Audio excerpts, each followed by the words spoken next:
Hello అందరికీ. ఈరోజు పొద్దున్నే ఒక సాడ్ న్యూస్ తెలిసింది అసలు. నైట్ 11:30 కల్లా ఒక ఫ్యామిలీ వచ్చేసి ఫంక్షన్‌కెళ్ళి రిటర్న్ అవుతున్నారంట.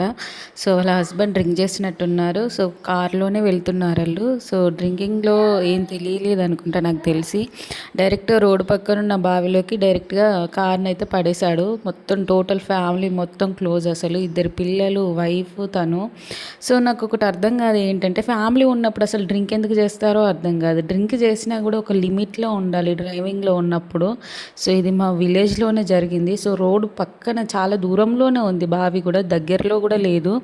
సో, అటెలా తీసుకెళ్ళాడో కూడా అర్థం అవ్వలేదు అసలు ఎవరికీ కూడా. సో, మళ్ళీ ఇన్ఫర్మేషన్ అనేది అందరికి కూడా మబ్బులో తెలిసింది. సో, పోలీసులు గిన అందరూ వచ్చేసి కార్‌ని బయటకు తీశారు. చిన్న పిల్లలని చూస్తే మాత్రం చాలా అంటే చాలా బాధ అనిపించింది నాకైతే. వాళ్ళ వైఫ్ కానీ చాలా చిన్న ఏజ్ వాళ్ళు అసలు.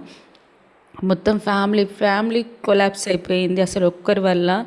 అసలు డ్రింకింగ్ అనేది ఏంటో కూడా నాకు అర్థం కాదు. అసలు ఫ్యామిలీ ఉన్నప్పుడు ఎందుకు చేయాలి? ఫ్యామిలీ ఉన్నప్పుడు లిమిట్‌లో ఉంటే అంటే జర్నీస్ చేసేటప్పుడు లిమిట్‌లో ఉంటే బాగుంటుంది కదా అని నా ఫీలింగ్. అసలు చేయకపోవడం ఇంకా మంచిది. ఎంతో కేర్‌ఫుల్‌గా చూసుకొని పాపం పిల్లలు, వైఫ్ అండ్ హస్బెండ్ నలుగురు కూడా చనిపోయారు. అసలు అలా ఫోటో చూస్తే చాలా బాధ అనిపించింది నాకైతే. దీంట్లో యాడ్ చేద్దాం అనుకున్నాను కానీ ఎందుకులే అనేసి పెట్టలేను. సో, వీడియో కనుక నచ్చితే లైక్ చేసి సబ్స్క్రైబ్ చేసుకోండి.